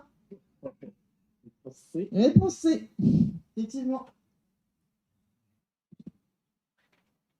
Alors, réponse C, effectivement, aujourd'hui, on ne voit pas de coulée de lave, de nouvelles coulées de lave, et donc on pourrait se dire que Mars n'est plus active et qu'il n'y a plus de volcans qui se forment. La réponse, elle est peut-être un tout petit peu, il faut prendre un petit peu plus de pincettes, c'est-à-dire que Mars n'est quand même certainement pas un corps mort du point de vue volcanique. Évidemment, vous connaissez tous certainement cet édifice volcanique qui s'appelle le mont Olympe. Le mont Olympe, le mont Olympus, qui est le plus grand volcan du système solaire, qui fait à peu près 25 km de haut, 700 km de large, qui, vous voyez peut-être d'un point de vue morphologique, ressemble à une espèce d'assiette plate, qui nous font penser en fait à ce qu'on appelle des volcans boucliers sur Terre. Si vous allez à Hawaï, par exemple, le Mauna Kea, le Mauna Loa sont des volcans boucliers qui sont plus petits. Le Mauna Kea, le Mauna Loa, on va être sur des volcans qui vont faire, on va dire, quelques dizaines de kilomètres de diamètre et sur 8-9 kilomètres, depuis donc qui sont quand même beaucoup plus petits, mais qui traduisent quand même quelque chose d'important, c'est que ces volcans-là se sont formés avec quand même de la lave effusive, principalement. Enfin, en tout cas, toute la surface et tout ce qu'on voit au-dessus montrent qu'il y a eu effectivement de la lave très fluide qui a coulé à la surface de Mars. Pourquoi on a des volcans aussi imposants sur Mars? C'est qu'il n'y a pas de tectonique des plaques sur Mars. C'est-à-dire que sur Mars, si vous regarderez ce soir sur Google Earth, si vous regardez l'archipel d'Hawaï, c'est plein de petites îles. Et pourquoi on a plein de petites îles? Tout simplement parce que vous avez un point chaud avec la lave qui remonte et puis vous avez la plaque qui bouge au-dessus, et donc ça poinçonne et ça fait plein de petites îles. Et donc ça ne s'accumule pas au même endroit. Ici, on n'a pas de tectonique des plaques, donc la lave a dû s'accumuler pendant plusieurs centaines de millions d'années au même endroit, ce qui a créé cet édifice très imposant. Ça, c'est, on va dire, la période très récente de Mars. En fait, on s'est amusé, on en reparlera tout à l'heure, mais on arrive à dater les surfaces planétaires et on voit quand même que la caldeira de Olympus Mons montre qu'on a des âges assez récents, autour de 100-200 millions d'années, ce qui à l'échelle géologique n'est pas grand-chose. Ça veut dire que Olympus Mons était encore actif il n'y a pas si longtemps que ça. Et donc, imaginez-vous, c'est un volcan qui s'est créé il y a 4 milliards d'années, et donc il y a eu une évolution quand même très très longue. Et on voit, encore une fois, il faut faire attention à un tel volcan, c'est-à-dire qu'on voit ce qu'il y a à la surface, mais on ne sait pas exactement comment il a débuté. Et certains imaginent qu'on aurait pu avoir au tout début de l'histoire de Mars des volcans beaucoup plus explosifs, avec des morphologies un peu différentes. Après, si vous avez un volcan explosif et que vous rajoutez de la lave effusive, vous voyez un édifice assez effusif. Et vous voyez par exemple l'escarpement tout autour du volcan. Ça, c'est une publication qu'on a réalisée l'année dernière, il y a 2 ans. Et donc on montre en fait que ces escarpements, c'est quelque chose qu'on observe tout à fait au niveau des îles des Açores, des îles d'Hawaï. En fait, le niveau que vous voyez, l'escarpement, c'est tout simplement le niveau de l'océan qui était à ce niveau-là. C'est-à-dire que Olympus Mons, à une époque, était une île. Vous aviez le volcan et donc vous aviez, y compris les autres, certainement un autre volcan qui était au milieu de l'océan en fait de la planète Mars. Donc voilà, donc vous voyez qu'il y a des choses intéressantes, c'est que oui, on avait de la lave effusive, mais c'était de la lave qui coulait certainement aussi dans les océans, ce qui explique cette rupture de pente. Alors sur la lave, voilà aussi un exemple de lave effusive. Vous voyez bien ici sur tout ce côté la coulée de lave qui vient recouvrir toutes ces traces-là de tectonique, d'écoulement aussi. Et donc on arrive à faire finalement, vous voyez, à reconstituer très bien sur Mars l'évolution en fait du volcanisme et de pouvoir voir à quels endroits en fait on a du volcanisme plus ou moins récent. Parce que, en plus, pour ceux qui étaient là en 2020 et qui m'ont écouté en 2020 parler d'Insight, il y avait eu, Insight a enregistré plusieurs séismes de magnitude 4, et ces séismes ont été localisés à côté. Vous savez que la mission Insight était un sismomètre martien qui s'est installé à côté d'un volcan qui s'appelait Elysium. Et en fait, il a enregistré des tremblements de Mars. Et ces tremblements de Mars, on les a localisés sur des failles qui sont reliées au volcan. Et on imagine en fait que potentiellement, il y a encore une chambre magmatique en profondeur avec des mouvements de lave qui pourraient être finalement à quelques kilomètres de profondeur. Et donc, on n'est pas si loin d'avoir encore de la lave qui pourrait revenir à la surface. Donc, oui, on n'a plus d'activité visible aujourd'hui, mais il ne faut jamais dire jamais. Ce n'est pas dit qu'un jour, on ait de nouveau de la lave qui coule sur Mars. Le fait que les volcans soient maintenant presque éteints, entre guillemets, si on peut dire ça comme ça a diminué, par exemple, la consistance aussi de l'atmosphère, etc., et qu'au fur et à mesure, elle a été soufflée, par exemple, par le vent solaire et tout ça. Alors, aujourd'hui, l'absence d'atmosphère, vraiment, il semblerait quand même que l'absence d'atmosphère et la disparition de l'atmosphère soient pleinement liées à la disparition du champ magnétique de Mars. C'est-à-dire que voilà, Mars a... Donc on peut avoir du volcanisme sans atmosphère, ça fait peut-être une atmosphère, ça vient nourrir l'atmosphère, on a une atmosphère sur Mars, mais ce n'est pas suffisamment important pour renourrir entièrement l'atmosphère martienne. Donc même si on a eu du volcanisme il n'y a pas si longtemps que sur Mars, ce n'est pas suffisant pour augmenter la pression atmosphérique. Ce qui est sûr, c'est que la pression, Mars avait une atmosphère beaucoup plus importante au tout début et qu'elle a... Enfin voilà, on parle aujourd'hui d'atmosphère qui était 1 bar, 10 bars, donc des pressions même supérieures à celles qu'on observe sur Terre. Donc effectivement, il y a eu un vrai échappement atmosphérique et cet échappement atmosphérique, on le relie directement à la disparition du champ magnétique. Pourquoi le champ magnétique a-t-il disparu ? Eh ben ça, c'est une bonne question. On n'a pas la réponse encore. La question, c'est pourquoi le champ magnétique a disparu sur Mars.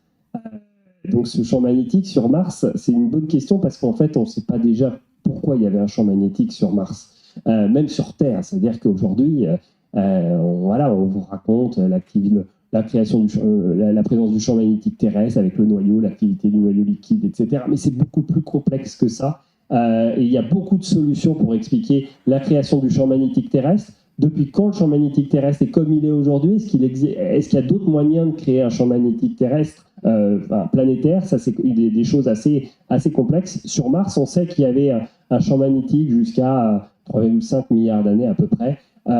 Et plusieurs hypothèses. Mars est plus petite que la Terre déjà, hein, donc effectivement on peut imaginer une dynamique interne un peu plus faible en tout cas que sur Terre.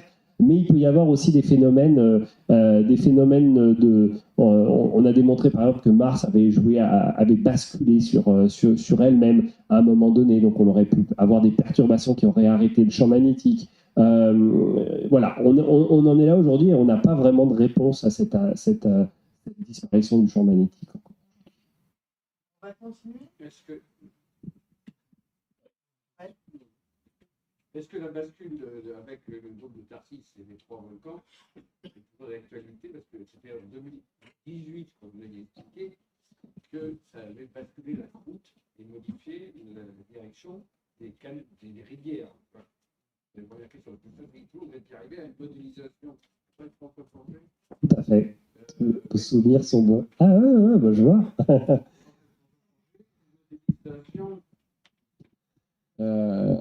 Comme quoi, vous étiez remonté jusqu'à un continent qui aurait existé auparavant. Oui, alors il y a plein de choses dans tout ça. Mais je relance. Non, mais vous avez. Alors, premièrement, l'hypothèse, elle est toujours là, toujours valide. Moi, c'est un de mes axes de recherche, c'est-à-dire qu'aujourd'hui, on démontre que ce basculement, en fait, pour la refaire court, c'est-à-dire que sur Mars, il y a un énorme dôme volcanique qu'on appelle le dôme de Tarsis, sur lequel il y a le mont Olympus, et ce dôme volcanique a fait basculer la planète Mars, en fait. Et c'est vraiment, imaginez-vous si on mettait un dôme volcanique au Canada, l'Islande, la planète basculerait entièrement, l'Islande deviendrait au pôle Nord, la France deviendrait en Islande, bref, on a un vrai changement, c'est la croûte qui tourne autour du noyau, et donc on a un véritable changement de géographie. Et donc tout ça explique énormément de processus qu'on n'expliquait pas auparavant. Donc oui, il y a eu énormément de travaux faits depuis 2016 qui montrent que ça aide à expliquer beaucoup de processus à la surface. Donc voilà, donc on y travaille toujours et c'est toujours intéressant. On montre quand même que du coup Mars n'est pas un objet mort en fait, c'est-à-dire qu'il y a une évolution de la topographie, notamment on est en train de montrer actuellement que ce basculement lié au dôme de Tarsis a influencé l'érosion à la surface de Mars. Donc ça, c'est quelque chose d'intéressant, c'est que sur Mars, sur Terre, on le sait, hein, les rivières se forment parce qu'on a des endroits qui montent. C'est-à-dire que voilà, là où vous arrivez à former des rivières principalement, c'est parce que vous avez de l'uplift, ça veut dire que vous avez des continents qui montent et donc en fait, la formation de rivières, c'est un jeu entre la tectonique et l'érosion. Et sur Mars, on pensait que tout était figé, alors qu'aujourd'hui, on sait qu'il y a des endroits qui montent et qu'on accentue la formation des rivières notamment. Donc, on a un vrai rôle de la tectonique sur les rivières martiennes.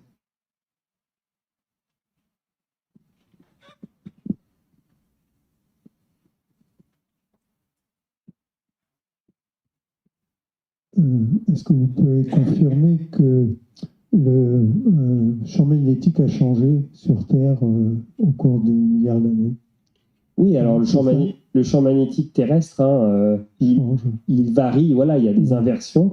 C'est pareil, on ne comprend pas totalement pourquoi on a des inversions. C'est pas périodique, c'est pas. En ce moment, on voit bien, on a un vrai changement de direction des pôles nord, du pôle nord géographique, du pôle nord magnétique. Donc il y a des variations actuelles qu'on mesure. On s'attend à ce que pourquoi pas un de ces jours il y ait une nouvelle inversion du champ magnétique terrestre. Mais tout ceci est imprévisible encore. C'est-à-dire qu'on voit des variations. Tout ça existe depuis tout le temps. Et donc, en rapport avec votre assertion tout à l'heure, en disant qu'il n'y a pas de champ magnétique sur Mars, peut-être que sur Terre, il y a eu un moment où il n'y a pas eu de champ magnétique, au moment où il y a un changement, et ça va prendre sans doute des millions d'années, mais ça se fait instantanément. Alors, dans les mesures du champ magnétique aujourd'hui, tout montre que les inversions de champ magnétique, c'est des choses qui se font très rapidement. C'est-à-dire que quand vous le regardez si vous regardez les enregistrements du champ magnétique, notamment dans les roches des dorsales des océans, en fait, l'inversion se fait, en tout cas à l'échelle spatiale de résolution de nos mesures, ça se fait très très rapidement. Donc il n'y a pas de période où d'un coup on n'a plus de champ magnétique a priori, ou en tout cas peut-être très courte, mais on le voit bien de toute manière dans l'évolution du vivant. On n'a pas de modification du vivant liée aux inversions du champ magnétique. Donc a priori on n'a pas d'effet avec ces inversions. Donc sur Mars, on est vraiment dans un phénomène beaucoup plus global où il y a un moment donné, le champ magnétique a tout simplement c'est tout simplement arrêté, quoi. Alors, on va passer rapidement à la dernière question, du coup, pour passer aux échanges rapidement après. Quand se sont formées les rivières et les lacs sur Mars? A, 37 millions d'années. B, 370 millions d'années. C, 3 milliards 700 000 d'années.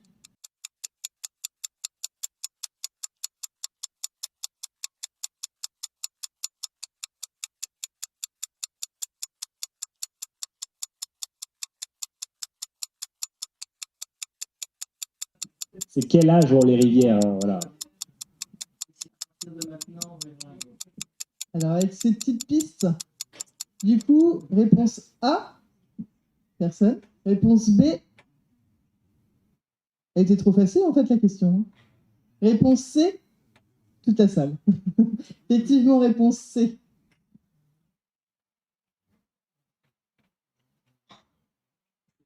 Alors, effectivement, la majorité des rivières ont été, on estime qu'elles se sont formées il y a à peu près 3,7 milliards d'années. Donc 3,7 milliards d'années, vous voyez, c'était au tout début de l'histoire géologique de la planète Mars. C'est-à-dire que je vous rappelle que Mars et la Terre sont formés il y a à peu près 4,5 milliards d'années. Et en tout cas, les rivières qu'on voit sur Mars sont les dernières à s'être formées. Ça ne veut pas dire qu'il n'y en avait pas avant. C'est-à-dire qu'il y en avait certainement avant. C'est-à-dire qu'une rivière, ça érode. Vous avez déjà vu des méandres, ça se forme. Et puis, en fait, ce que vous voyez, c'est le dernier stade de l'activité fluviale. Donc, nous, ce qu'on a daté, c'est finalement le dernier stade de l'activité fluviale sur Mars. Et donc effectivement, c'était il y a autour de 3,7 milliards d'années. Vous le voyez ici sur cette première image, hein, sur cette image qui a été prise là qu'on appelle les vallées Varego, où on voit très bien ces réseaux dendritiques. Hein. Alors évidemment, aujourd'hui, il n'y a plus d'eau dans ces vallées. Et en tout cas, ce qu'on arrive à faire, c'est dater, alors pas dater comme on date sur Terre avec des roches, hein, on date grâce à la densité de cratères. Donc les cratères à la surface des planètes nous permettent en fait d'avoir une estimation de l'âge. Il faut savoir quand même que ce chronomètre à partir des cratères d'impact est la seule méthode pour dater les surfaces planétaires. En fait, en fonction de la densité, vous avez un âge théorique. Plus un terrain est cratérisé, plus il est ancien. Et ça, on le doit notamment aux missions Apollo. Vous savez que les missions Apollo sur la Lune ont permis de ramener près de 400 kg de roches à la surface de la Terre. On a pu dater les roches qu'on a ramenées des missions Apollo, et donc on a pu faire une relation entre la densité de cratères sur la Lune et l'âge des roches qu'on a ramenées. Donc effectivement, on a bien montré que plus les terrains étaient cratérisés sur la Lune, plus ils étaient anciens. Et donc sur Mars, on a adapté tout ça à des lois, et donc on a pu dater, grâce aux cratères qui sont superposés aux vallées, on a pu donner un âge théorique à ces vallées. Et puis toutes ces rivières ont été confirmées. Là, vous voyez aussi ces images à droite, hein, notamment l'image du Central, qui a été prise par le robot Perseverance. Ce robot Curiosity, le robot Curiosity qui s'est déposé dans un ancien lac. Et donc vous le voyez, en fait, au niveau des rivières qui ont été observées de ce lac, vous avez ce qu'on appelle un conglomérat, c'est-à-dire une roche faite de galets. Et ces galets montrent bel et bien que les roches ont été transportées par les rivières et se sont formées en roches. Et c'est très proche de nos conglomérats terrestres. Et donc ça, c'était bel et bien la preuve aujourd'hui que l'eau a coulé en grande quantité comme sur Terre.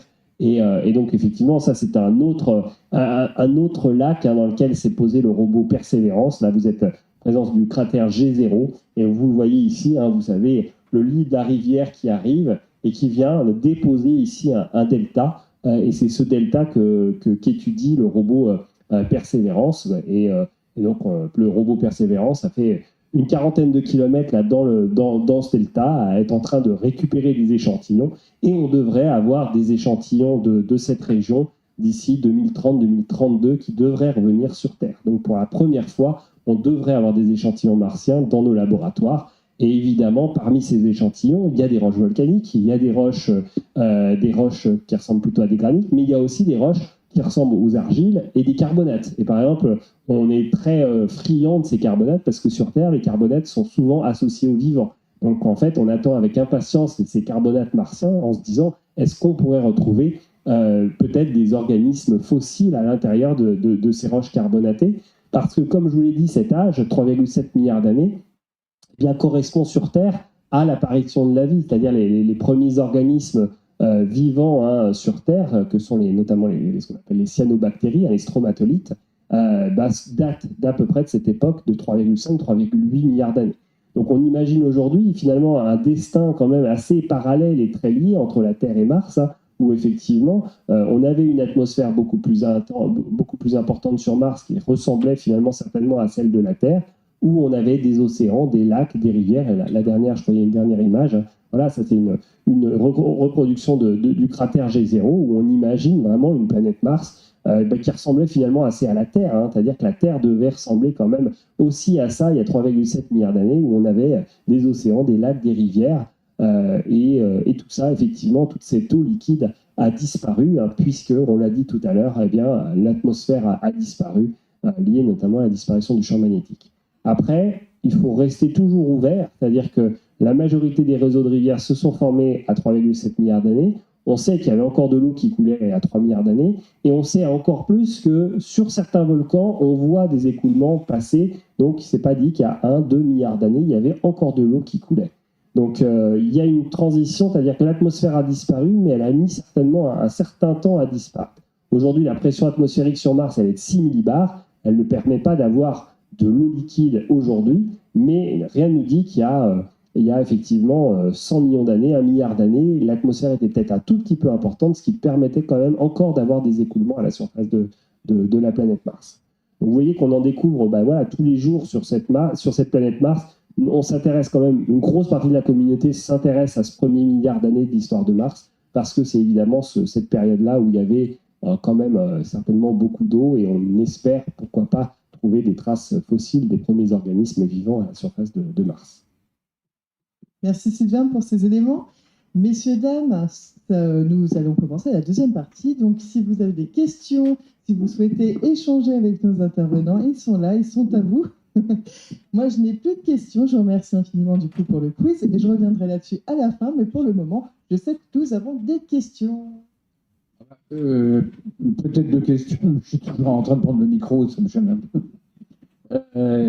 Concernant Mars, d'abord, je voudrais vous remercier tous les deux pour votre exposé et votre présence ici d'abord ce soir, au nom de Michel Danjou en particulier. Concernant Mars, la question que j'aurais envie de poser, c'est est-ce qu'il est raisonnable de penser vivre sur Mars?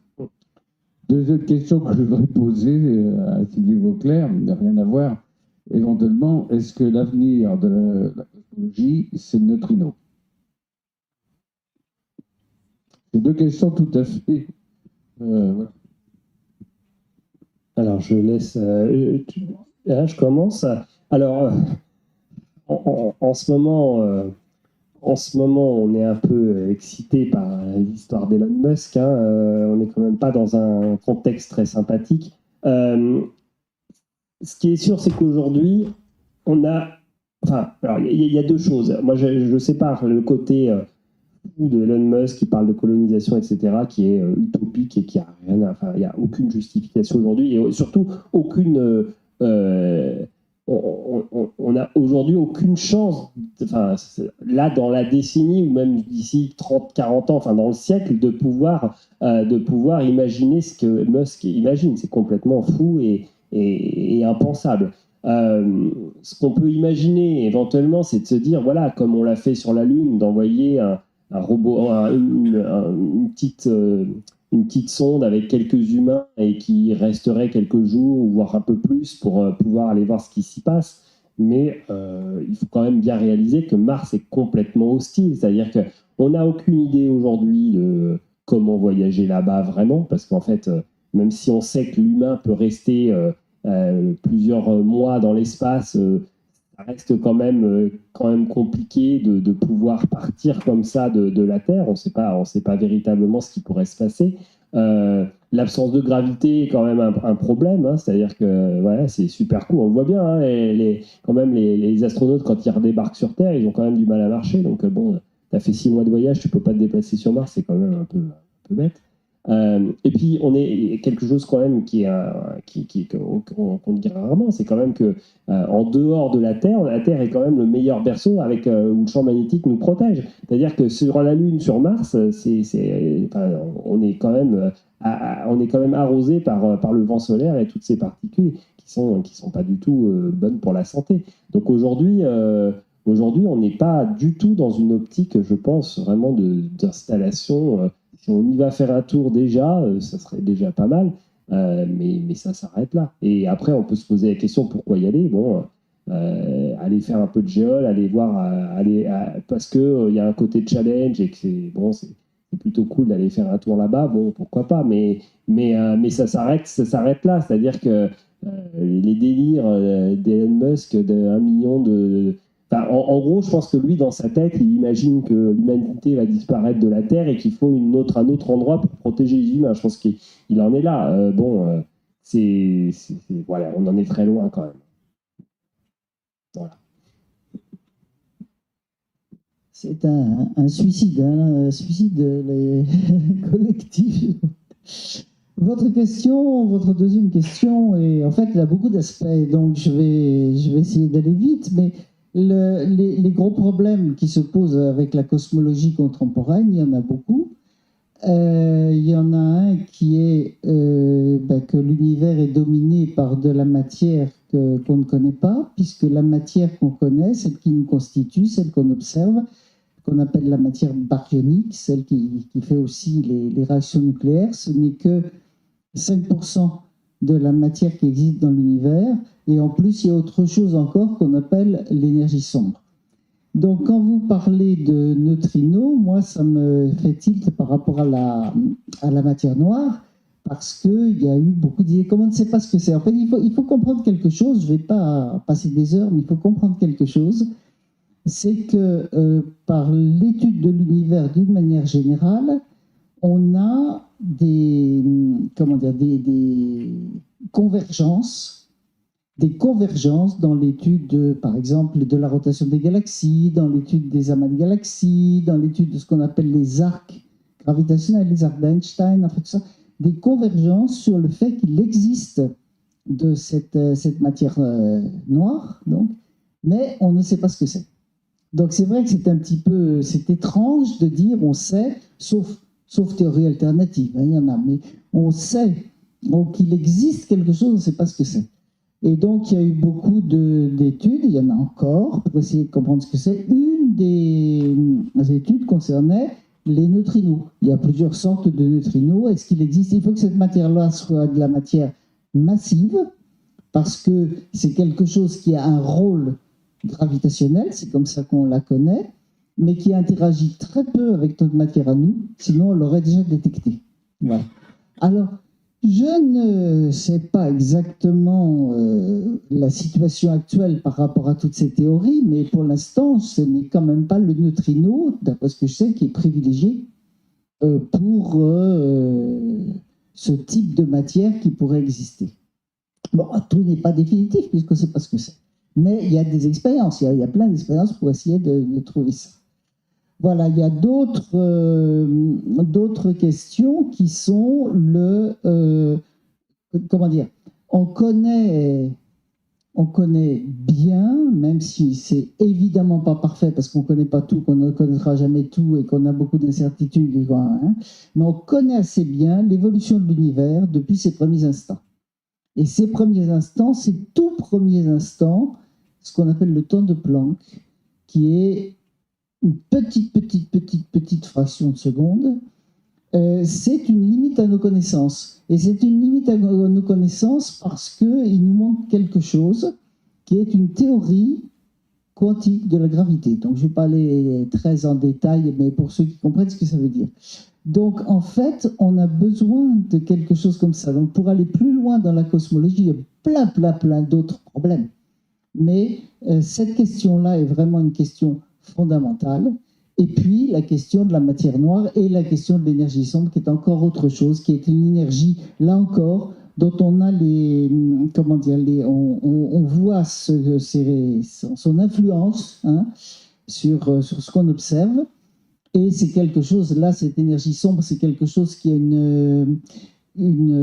qui fonctionne d'une manière antigravitationnelle, c'est-à-dire que tout ce qui est gravitationnel, ça veut dire que deux masses s'attirent, et là, ça concerne une force répulsive. On ne sait pas ce que c'est non plus. Donc, en fait, je dirais qu'il y a actuellement des questions ouvertes pour mieux comprendre la cosmologie. Ces questions-là, on ne connaît pas la réponse, mais elles sont posées. Et moi, je trouve que c'est très important dans l'évolution de la connaissance, déjà, de pouvoir faire le point de ce qu'on sait et de pouvoir poser correctement les questions qui concernent ce qu'on ne sait pas. Et dans ce que je peux avoir en tête actuellement, la question du neutrino que vous posiez est une des questions, mais il y a beaucoup d'autres questions qui se posent actuellement.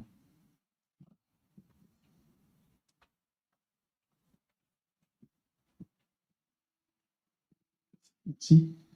Je voulais savoir si il y avait en quoi les ondes gravitationnelles nous permettent de nous rapprocher plus près de la connaissance du Big Bang. Oui, je ne dirais pas ça, merci pour votre question, je ne dirais pas ça de cette manière-là tout à fait. Alors d'abord, évidemment, expliquer ce que c'est que les ondes gravitationnelles, ça prend du temps, je ne sais pas si on a le temps de le faire ici, donc disons que ce sont des ondes, c'est connu théoriquement depuis très longtemps, et ça a été découvert depuis seulement quelques années. Oh, il y avait des essais avant, hein, mais ça n'avait jamais marché. Ce sont des ondes qui sont, alors, vous pouvez comprendre ou imaginer tout ça, des vibrations de l'espace-temps. qui peuvent être détectables sur Terre et qui le sont actuellement par des vibrations de certains instruments qui sont des détecteurs d'ondes gravitationnelles qui ont été fabriqués pour ça. Mais pour qu'il y ait des ondes gravitationnelles, il faut qu'il y ait des phénomènes extrêmement violents et extrêmement forts. Et alors, ce qu'on observe actuellement, c'est assez fabuleux, hein. Ce qu'on observe actuellement, ce sont des passages d'ondes gravitationnelles, qui passent chez nous, hein, d'ondes gravitationnelles qui viennent de phénomènes qui se sont produits dans les premiers instants de l'univers il y a longtemps et qui sont des collisions de trous noirs ou des collisions d'étoiles à neutrons. Ce genre de phénomène crée des vibrations à créer, puis bon, il s'en passe peut-être encore, mais des vibrations intenses, et on en détecte maintenant. Donc ça, c'est quelque chose d'assez fabuleux, et ça va très très loin. Ça va très très loin. Tu as juste une petite chose, c'est pas votre question, mais j'ai envie de le dire, c'est que des collisions d'étoiles, alors les étoiles à neutrons, ce sont des étoiles mortes, mais qui sont très très très très très denses. Et des collisions d'étoiles à neutrons, quand il y a ça, il y a des gens qui ont fait des calculs, il y a des réactions nucléaires qui se produisent quand il y a des collisions d'étoiles à neutrons, bon, en plus du fait qu'on observe ces ondes gravitationnelles. Et dans ces réactions nucléaires, il y a formation de certains éléments. Et alors, ce qui est extraordinaire, c'est qu'il y a formation de, parce qu'on a envie de comprendre comment ont été formés les éléments chimiques dont nous sommes faits et qui sont autour de nous. Et depuis le début du XXe siècle, il y a eu énormément de progrès qui sont faits. Maintenant, on sait. Il y avait quelques éléments qui manquaient. Eh bien, les gens, ils ont trouvé que ces éléments-là, ils s'étaient formés dans les collisions d'étoiles à neutrons, en particulier l'or et le platine. Ah, ça, c'est intéressant. Alors maintenant, j'en viens à votre question, qui est en fait le résultat de tout ça. C'est que le rêve, le Graal des cosmologistes, puisque les grands événements violents, ça produit des ondes gravitationnelles, est-ce qu'il y a des ondes gravitationnelles qui ont été produites par le Big Bang? Et donc, si on pouvait découvrir des ondes gravitationnelles produites par le Big Bang, évidemment, là, il y aurait énormément d'informations. À mon avis, c'est pas demain la veille, parce que c'est très très délicat, déjà ces détecteurs d'ondes gravitationnelles, ils mesurent des vibrations de l'ordre de plus petites que l'épaisseur d'un cheveu sur des longueurs de 3-4 km. Bon, voilà, enfin c'est l'avenir, et il y a quand même beaucoup de gens qui y croient, enfin qui pensent que, c'est pas de la croyance, hein, mais qui pensent que c'est possible un jour d'arriver à détecter les ondes gravitationnelles du Big Bang. Oui, une autre question. Quelles sont les recherches sur ce qui a pu provoquer le Big Bang? Alors ça, ce sont des recherches, alors comment je pourrais dire, des recherches de physique théorique. Pouvez-vous reprendre la question, s'il vous plaît? À redire la question c'est où en sont les recherches sur ce qui a pu provoquer le Big Bang. Alors, la première chose, c'est que les recherches qu'on fait par rapport au Big Bang, par rapport aux premiers instants de l'univers, on observe le ciel. Il ne faut pas oublier qu'on est sur Terre, on observe le ciel, que plus on observe loin, plus on observe dans le passé, ça vous le savez, et qu'on peut remonter loin, mais quand même, on part de nous. On part de nous et on va vers le passé. Et donc, ce n'est pas l'idée de chercher une création du monde, hein, une création de l'univers. C'est pas ça. On part de nous, on essaie de comprendre de plus en plus vers le passé. Alors, on arrive à cette limite théorique actuellement qui est le temps de Planck. Donc, on n'a pas physiquement de possibilité, de toute façon, alors là, ça va encore beaucoup plus loin, mais de toute façon, d'après ce qu'on sait maintenant de la façon dont fonctionne le monde avec la théorie quantique, un temps zéro ne peut pas exister. Il y a forcément une épaisseur au temps, si vous voulez. Donc, voilà. Donc ça, c'est la base. Maintenant, c'est sûr que les gens, et en particulier des physiciens théoriciens, sont très titillés par cette idée-là, parce que c'est pas très satisfaisant de se dire on remonte le temps, on est bien content, on sait plein de choses, mais à partir d'un moment, on ne sait plus rien, on ne peut plus rien faire. Donc, vous avez des théories qui essayent de faire, alors moi j'ai envie de dire un modèle cohérent, je ne sais pas si cette expression-là vous parle, mais un modèle cohérent qui pourrait déboucher sur un univers comme le nôtre, Sachant qu'il n'est pas non plus, contrairement à ce qu'on dit, de l'idée de vérifier, de savoir s'il y avait quelque chose avant, parce que c'est pas vraiment un avant, parce que le temps ne fonctionnait pas comme maintenant, etc. Donc tout ça, c'est à prendre avec beaucoup de précaution. Alors ces théories, ben, il y en a plus d'une.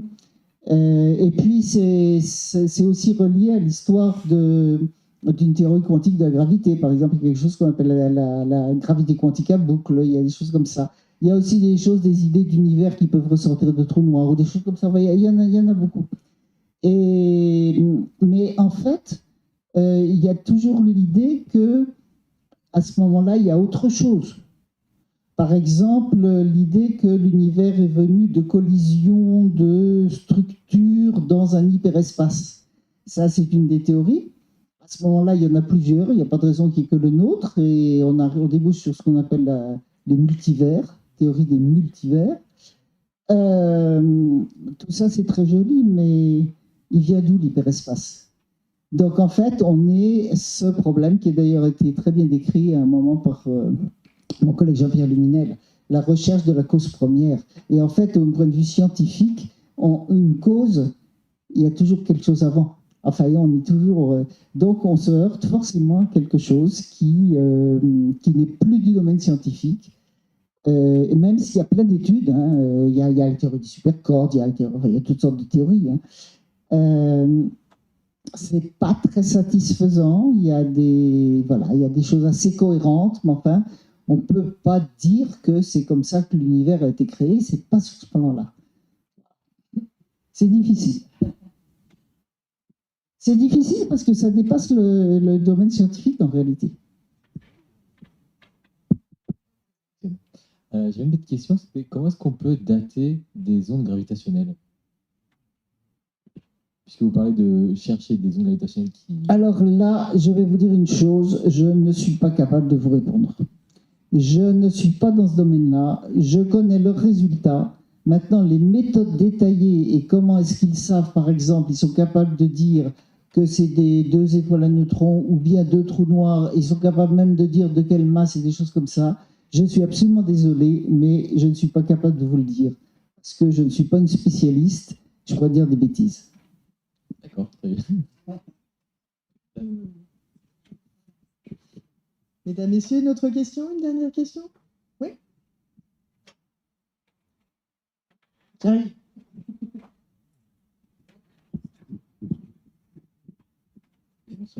Est-ce que vous pensez que la mission ExoMars, avec son rover Franklin, peut apporter quelque chose sur la connaissance de Mars? Alors, ExoMars, c'est une mission, c'était une mission européano-russe qui devait partir en 2014, il me semble. Donc, vous voyez que ça commence à faire longtemps, qui a été repoussée en 2016, 2018, 2020, 2022. Et puis après, le conflit entre la Russie et l'Ukraine a commencé. Donc, en fait, la mission a été...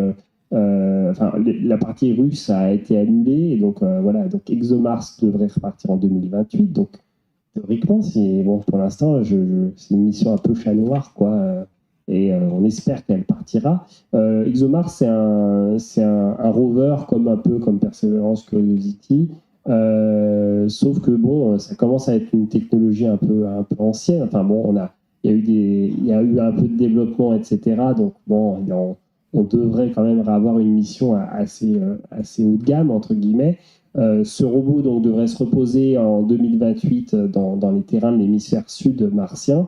Et la nouveauté vraiment, c'est le forage. Donc en fait, elle sera capable de faire des forages à 2-3 mètres de profondeur et de pouvoir aller voir ce qui s'y passe. Donc ça, c'est ça qui est un peu intéressant, c'est qu'on considère quand même qu'aujourd'hui, la surface de Mars est complètement stérilisée par notamment le vent solaire. Donc on a très peu de chances de voir des micro-organismes en profondeur, en surface. Par contre, on se dit que potentiellement, en profondeur, on pourrait retrouver des choses qui sont un peu différentes de la surface et donc de chercher éventuellement des traces de vie en profondeur. D'où le ExoMars, c'est vraiment pour le côté exobiologie.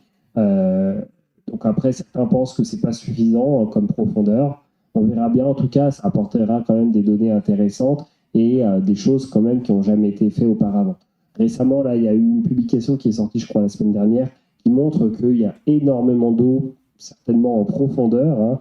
Hein. Donc voilà, Mars n'a pas fini de nous surprendre. Hein. Il y a certainement quand même encore beaucoup d'eau liquide en profondeur, qui a peut-être, on pourrait imaginer encore, les exobiologistes rêvent voilà, de ces organismes peut-être très primitifs qui ont survécu en profondeur. Donc rien n'est impossible et ExoMars c'est quand même une belle mission et voilà, on espère juste qu'elle va réussir à partir et à arriver parce que je rappelle quand même que atterrir sur Mars c'est quand même compliqué. Hein. Les Américains ont réussi pas mal de fois, les Chinois une fois et pour l'instant les Européens n'ont jamais réussi.